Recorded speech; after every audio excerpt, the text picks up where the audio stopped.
खेल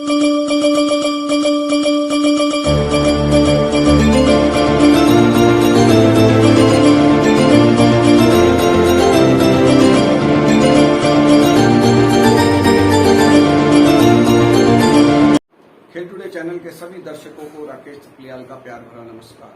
खेलों के रोचक किस्से की कड़ी में आज हम चर्चा करेंगे भारत के महान क्रिकेटर हरभजन सिंह के बारे में, क्योंकि आज हरभजन सिंह का जन्मदिन भी है। वो 41 साल के हो गए हैं और हमारी तरफ से जन्मदिन की उनको लख लख बधाइयाँ। सचिन तेंदुलकर ने ऐसा ही ट्वीट करके उनको बधाई दी है।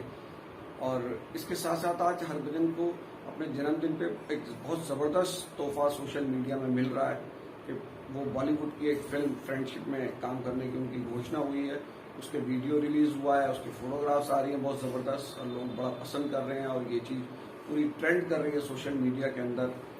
और इससे पहले हरभजन सिंह कई बार कुछ फिल्मों में गेस्ट अपीयरेंस कर चुके हैं, लेकिन ये पहली ऐसी फिल्म है जिसमें वो अभिनेता के रूप में काम कर रहे हैं और वो मैकेनिकल इंजीनियरिंग के छात्र के रूप में रैगिंग वैगिंग इससे तमाम चीज़ें जो फिल्मी मसाला होता है वो सब इस फिल्म में है। और मजे की बात यह है कि ये फिल्म न केवल हिंदी में बल्कि तेलुगु और तमिल में भी रिलीज होगी एक साथ। तो हरभजन को इस फिल्म की भविष्य के लिए शुभकामनाएं और हम उम्मीद करते हैं कि वो और फिल्मों में एक्टिंग करें, क्योंकि इस समय वो खेलों को अलविदा कह चुके हैं और एक बहुत ज़बरदस्त उनका करियर रहा है। तो आज मैं जो किस्से आपको सुनाऊंगा वो कुछ ऐसे हैं जिनका मैं साक्षात गवाह रहा। और उनका सबसे बड़ा हाई पॉइंट तो वो 2001 का मार्च के महीने में जो उन्होंने ऑस्ट्रेलिया के खिलाफ कोलकाता के ईडन गार्डन में हैट्रिक ली थी और वो इतिहास पुरुष बन गए थे। 10वां टेस्ट मैच उनका था और वो करीब 20 साल के थे। तो वो उनके जीवन की मुझे लगता है कि बहुत बड़ी एक उपलब्धि थी। उसका क्या है जगमोहन डालमिया के साथ कनेक्शन, जो कि बंगाल क्रिकेट एसोसिएशन के अध्यक्ष भी रहे हैं, सचिव भी रहे, BCCI के भी अध्यक्ष रहे हैं, ICC के भी अध्यक्ष रहे हैं। तो उनका क्या कनेक्शन है हरभजन की हैट्रिक के साथ? हरभजन मैदान में कर रहे थे कुछ और जगमोहन डालमिया मैदान के बाहर, तो इस पे चर्चा करेंगे। दूसरा एक मैं आपको बताऊंगा बड़ा इंटरेस्टिंग कि कैसे मुंबई में एक टेस्ट मैच के दौरान प्रेस कॉन्फ्रेंस में हरभजन सिंह ने किस पर लगाया टोपी चोरी करने का आरोप। और इसके अलावा 2009 में जब हरभजन सिंह और तमाम हमारे क्रिकेटर IPL खेलने के लिए साउथ अफ्रीका में आए हुए थे, तो कैसे तमाम पत्रकारों के बीच एक प्रेस बॉक्स के अंदर, जहाँ की सब टीमों के खिलाड़ी वहाँ पर बैठे हुए थे, वहाँ पर मैंने हरभजन का इंटरव्यू किया और किसी को पता भी नहीं चला। तो ऐसे ही कुछ रोचक किस्से हैं जिनकी मैं आज चर्चा करूंगा। तो सबसे पहले शुरुआत करते हैं कोलकाता के ईडन गार्डन से। 2001 और मार्च का महीना, एक आध दिन पहले होली का त्यौहार गया था और बड़ी धूमधाम से मची हुई थी इस टेस्ट मैच को लेकर। मुंबई में पहला टेस्ट मैच ऑस्ट्रेलिया ने 2.5 दिन के अंदर जीत लिया था, तो हमारी बहुत करारी हार हुई थी और वहाँ से ऑस्ट्रेलिया की टीम कोलकाता में पहुंची थी, तो बहुत ज़बरदस्त थी। और आप देखिए कि हरभजन ने जो वो हैट्रिक ली, तो वो कोई ऐसा नहीं था कि पिच से बहुत मदद मिल रही थी। वो टेस्ट मैच का पहला ही दिन था, ऑस्ट्रेलिया ने टेस्ट मैच टॉस जीता और पहले बल्लेबाजी करने का फैसला किया था। तो क्या हुआ था कि हरभजन एक विकेट ले चुके थे, मार्क वाह को उन्होंने आउट कर दिया था। स्टीव वाह और रिकी पॉन्टिंग ये दोनों टिके हुए थे क्रीज पे। स्टीव वाह ऑस्ट्रेलिया के कप्तान थे और विकेट गिर नहीं रही थी, काफ़ी देर हो गई थी। ऐसे में क्या हुआ कि जगमोहन डालमिया वहाँ प्रेस बॉक्स में आए और प्रेस बॉक्स में आए और चर्चा चल रही थी, उनसे बातचीत। तो अचानक वो एक सीट पर बैठे और विकेट गिर गई। और जैसे ही वो बैठे विकेट गिर गई तो थोड़ी और बातचीत चली, तो वो उठने को हुए, तभी मैंने उनको कहा कि भाई मिस्टर डालमिया डोंट मूव, आप लकी साबित हो रहे हैं हरभजन के लिए। विकेट गिर गई है, एक और गिर सकती है, और अगली गेंद पे एक और विकेट गिर गई। पहला विकेट उन्होंने लिया, रिकी पॉन्टिंग को LBW आउट किया और अगली गेंद पर उन्होंने एडम गिलक्रिस्ट को LBW कर दिया। और उसके बाद डालमिया एकदम सीट पकड़ के अपनी बैठ गए वहां पर बिल्कुल, और पिन ड्रॉप साइलेंस पूरे प्रेस बॉक्स के अंदर, और सब लोगों का ध्यान बिल्कुल मैदान की तरफ सबका लगा हुआ था।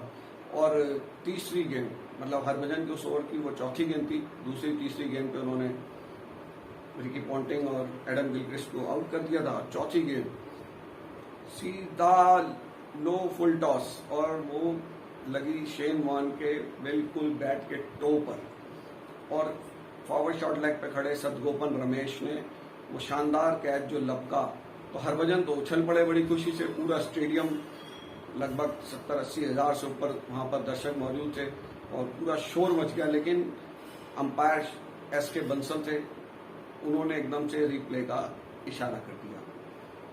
तब सबको एकदम से ध्यान गया कि भाई ये तो रिप्ले की तरफ हो रहा है। उधर प्रेस बॉक्स में बैठे जगमोहन डालमिया की भी धड़कनें रुक गई, तमाम सारे पत्रकार, और वो कुछ बोलने से उन्होंने मना कर दिया, बिल्कुल चुपचाप बैठे रहे और सब ग्राउंड की तरफ देखते रहे।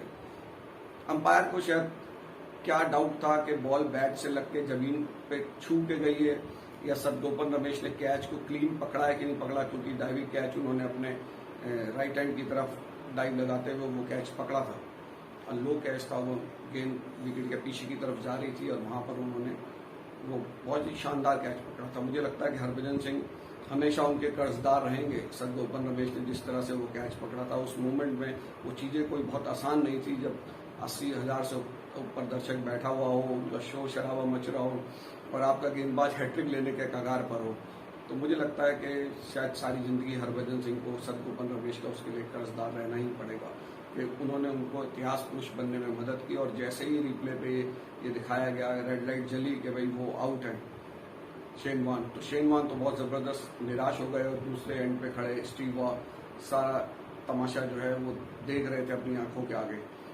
उनके चेहरे से निराशा जो है बहुत बुरी तरह से झलक रही थी और शेन वॉर्न तो लगभग पैर पटकते हुए से वापस गए, वो अपने को आउट मान नहीं रहे थे। लेकिन अब अंपायर का डिसीजन था, तो उसके बाद जगमोहन डालमिया ने पूरा ओवर देखा और उसके बाद वो उठ के गए। और इसके कई सालों के बाद जब जगमोहन डालमिया एक बार फिरोजशाह कोटला मैदान पे पहुंचे तो विकेट नहीं गिर रही थी, तो मैंने उनको 2001 की याद दिलाते हुए कहा कि mister Dalmia, do you remember that historical test match at Eden when you came to press box and wicket starting falling, तो why don't you have a seat here.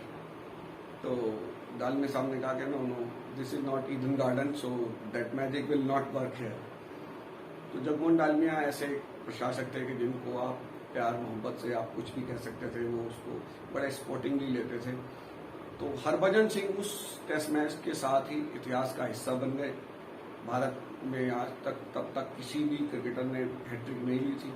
अब तो 2 और क्रिकेटर हमारे हैट्रिक ले चुके हैं, इनमें इरफान पठान है, उन्होंने 2006 में पाकिस्तान के खिलाफ हैट्रिक ली, और जसप्रीत बुमराह ने वेस्ट इंडीज़ के खिलाफ हैट्रिक ली।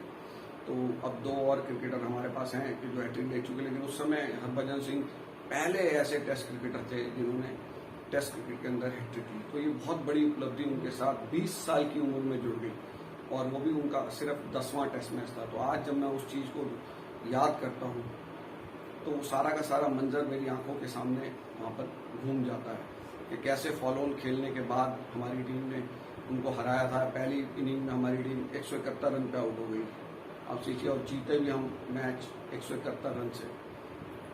VVS लक्ष्मण ने 59 रन बनाए फर्स्ट इनिंग के अंदर, और जब फॉलो ऑन हुआ तो उन्हें तीसरे नंबर पर भेजा गया, 6ठे नंबर पर वो बल्लेबाजी करते थे, और राहुल द्रविड़ को फिर 6ठे नंबर पर लगाया गया।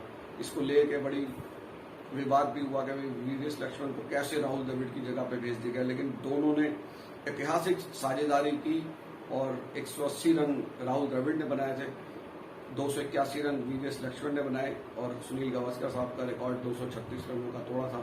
हाईएस्ट टेस्ट स्कोर का एक पारी उनका रिकॉर्ड था जो लंबे समय से चला आ रहा था। तो लक्ष्मण युवा खिलाड़ी थे उस समय और एक ही दिन के अंदर वो पूरी तरह से छा गए। और मुझे याद है कि जो इसकी राहुल द्रविड़ से तीसरे नंबर से 6ठे नंबर लाने पर जो मीडिया में चर्चाएं हुई थी, तो राहुल द्रविड़ ने जब शतक पूरा अपना किया था 6ठे नंबर पर बल्लेबाजी करते हुए, तो मीडिया की तरफ उन्होंने बल्ला हिलाकर दिखाया था कि भाई मैं किसी भी नंबर पर अभी भी तो बल्लेबाज हूँ।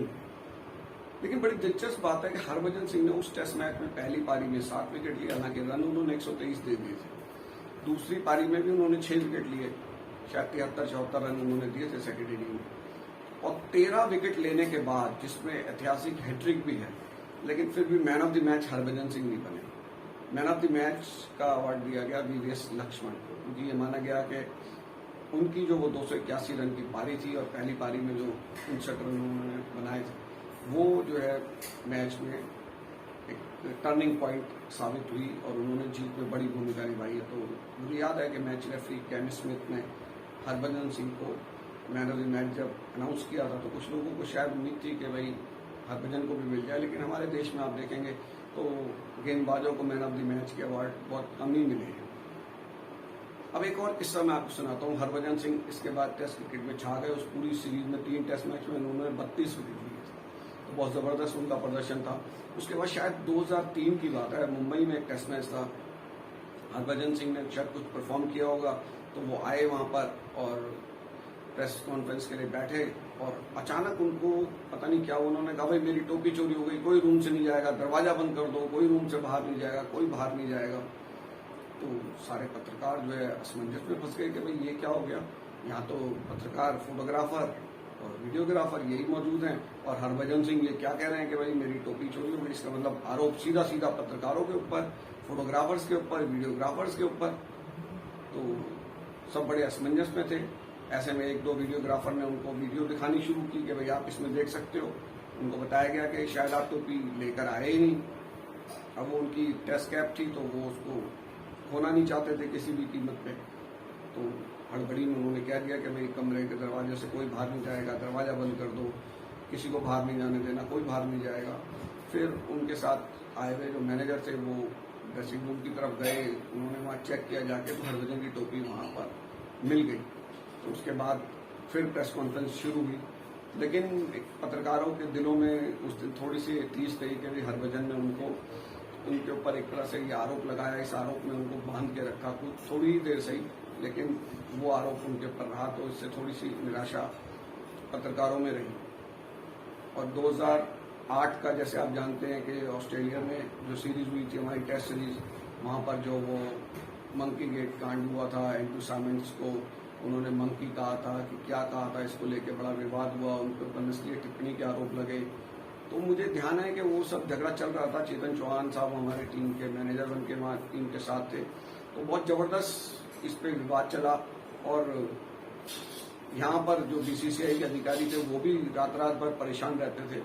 बहुत दिन तक ये विवाद इसके ऊपर हुआ, अदालतें बैठी, वकीलों के खर्चे, ये वो। तो बीसीसीआई के उन दिनों सेक्रेटरी होते थे निरंजन झा, तो उन्होंने बड़े एक बार थोड़ा सा गुस्सा हो गए। उन्होंने कहा यार ये पता नहीं क्या होता है कि हरभजन के साथ ही क्यों होता है, इसी को क्यों उकसाने के लिए लोग लगते हैं।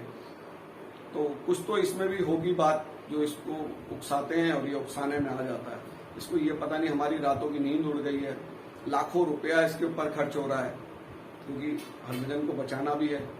और दूसरा कहते हैं कि किसी को जो ऑस्ट्रेलियन रिपोर्टर है उन्हें थोड़ी पता चल रहा है कि हिंदुस्तान में क्या टाइम हो रहा है। कोई रात को 2 बजे फोन कर रहा है, कोई 1 बजे कर रहा है, कोई 3 बजे रात को कर रहा है। तो हम सो भी नहीं पा रहे हैं इससे। तो वैसे ही इस विवाद को लेके कि इसका निपटारा कैसे हो, ऊपर से पत्रकारों के फोन ऑस्ट्रेलिया से आ रहे हैं, तो वो जो चीज है उसको लेके काफी वो होता था। तो उनका कहना था कि भाई लोग सचिन तेंदुलकर को क्यों नहीं उकसाते, राहुल द्रविड़ को क्यों नहीं उकसाते, वीवीएस लक्ष्मण को क्यों नहीं उकसाते, अनिल कुंबले को क्यों नहीं उकसाते, क्योंकि वो उकसाने में आते नहीं। और आप देखिए कि ये शायद जनवरी के महीने का टेस्ट मैच होगा और उसके बाद अप्रैल मई आते आते आईपीएल 2008 में पहली बार आईपीएल शुरू हुई और उसमें उनके ऊपर किंग्स 11 पंजाब की तरफ से खेल रहे इंडियन टीम के खिलाड़ी श्रीसंत ने थप्पड़ मारने का आरोप लगा दिया। उसको लेके भी बड़ा हंगामा हुआ, हरभजन के ऊपर पूरी आईपीएल का बैन लग गया। तो आप देखिए कि उनके करियर में, छोटे से करियर में क्या क्या चीजें हुई। हालांकि इन सबसे उभरते हुए हरभजन सिंह 100 टेस्ट मैच खेले, 10वें खिलाड़ी वो बने। 103 टेस्ट मैच कुल वो खेले, लेकिन 100 टेस्ट खेलने वाले वो हिंदुस्तान के 10वें टेस्ट क्रिकेटर बने थे। तो एक बहुत बड़ी उपलब्धि थी। और विकेट लेने वालों में भी 417 विकेट है उनके 103 टेस्ट मैचों में। आप देखिए कि सबसे ज्यादा टेस्ट विकेट अनिल कुंबले के नाम 619, 434 कपिल देव के नाम और फिर 417 विकेट हरभजन सिंह के नाम। और उनके ठीक पीछे लगे हुए एक और off spinner R Ashwin, 413 wicket उनके टेस्ट क्रिकेट में हो चुके हैं और बहुत जल्द वो हरभजन सिंह के इस रिकॉर्ड को तोड़ देंगे। तो हरभजन सिंह एक महान गेंदबाज हैं, सभी हम जानते हैं हिंदुस्तान के, और विवादों में भी रहते हैं, लेकिन जो उनका प्रदर्शन रहा है बहुत ही जबरदस्त प्रदर्शन एक ऑफ स्पिनर के रूप में उन्होंने किया है और पूरी दुनिया के जो बल्लेबाज हैं उनमें अपनी दहशत बनाई। खासतौर पर उस समय बहुत तोप बल्लेबाज माने जाते थे ऑस्ट्रेलिया के, रिकी पॉन्टिंग को तो उन्होंने इतनी बार आउट किया गया, खौवा सा उनके ऊपर बैठ गया था। और यही वजह कि ऑस्ट्रेलिया टूर में जो वो मंकी गेट कांड हुआ उसमें रिकी पॉन्टिंग की भी बड़ी भूमिका मानी जाती थी कि भाई वो जिस तरह से माहौल उन्होंने टेस्ट मैच में बना रखा था। और हरभजन सिंह के देखिए ऐसा नहीं होता, कई बार आप गलत कह के या कुछ गलत करके ही फंसते हैं, कई बार आप ऐसा फंस जाते हैं कि जब आप किसी की तारीफ करते हैं तो उसमें भी आप फंस सकते हैं।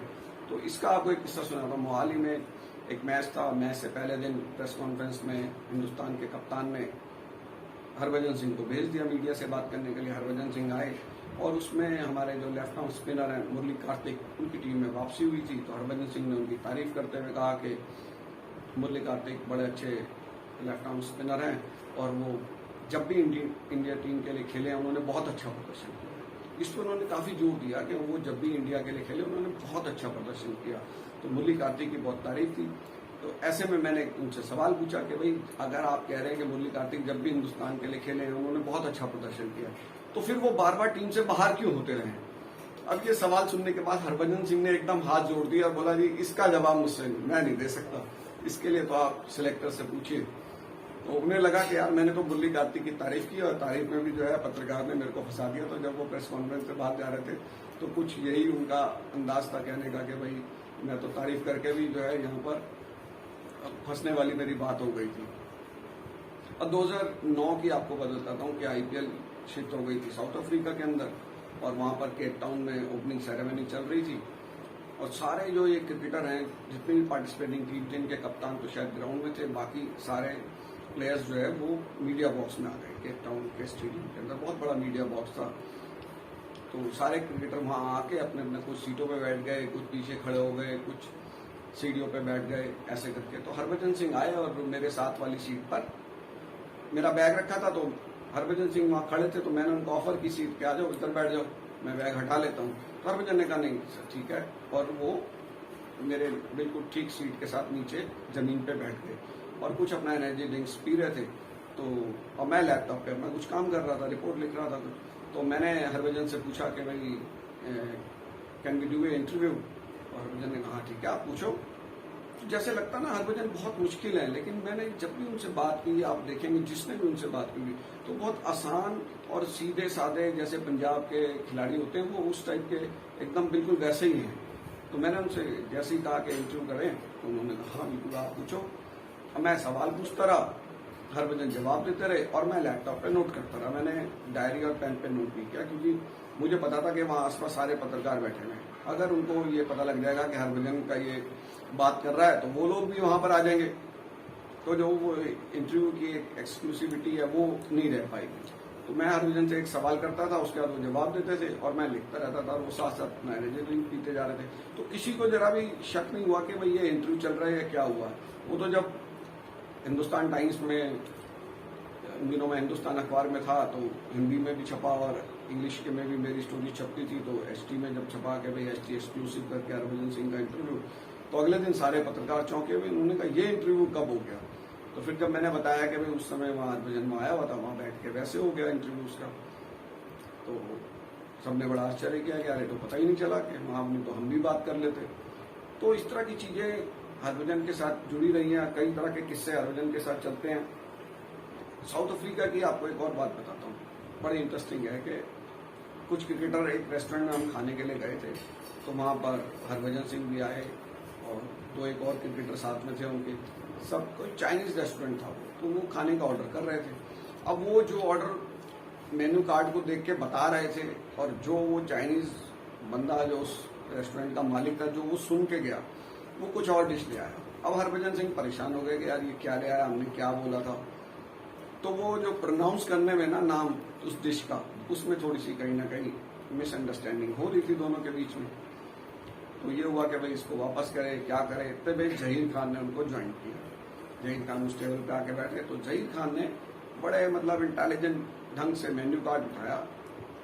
वो रेस्टोरेंट का जो मैनेजर है वो आया और जहीर खान ने उसको डिश का नाम नहीं बताया। जहीर खान ने सीधा कहा नंबर 7, नंबर 9 और नंबर 8, ऐसे नंबर उसको बताए। उसने मेन्यू कार्ड पे देखा, अब वो समझ गया और वो लेके आ गया। अब ये वही चर्चा कि भाई तेरा कैसे आ गया यार सही, सब कुछ जो तूने मंगाया और हमारा जो है गड़बड़ लिया, हमने ये कहा था उसको वो कहा था। तो फिर जहीर खान ने थोड़ा सा समझाया कि बजाय ऐसी जगह पर जहाँ पर थोड़ा सा लैंग्वेज प्रॉब्लम आती है, बजाय चीज़ का नाम लेने के आप ऐसे मेन्यू पे नंबर से ऑर्डर कर दो। तो ये अच्छी सीख हरभजन और दूसरे लोगों के लिए भी चाहिए यहाँ पर।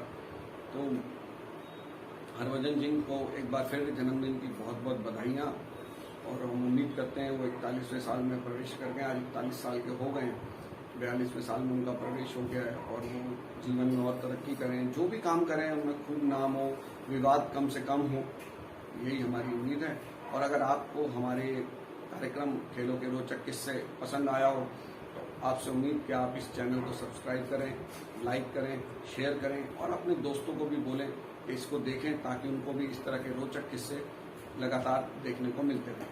आपका बहुत बहुत धन्यवाद।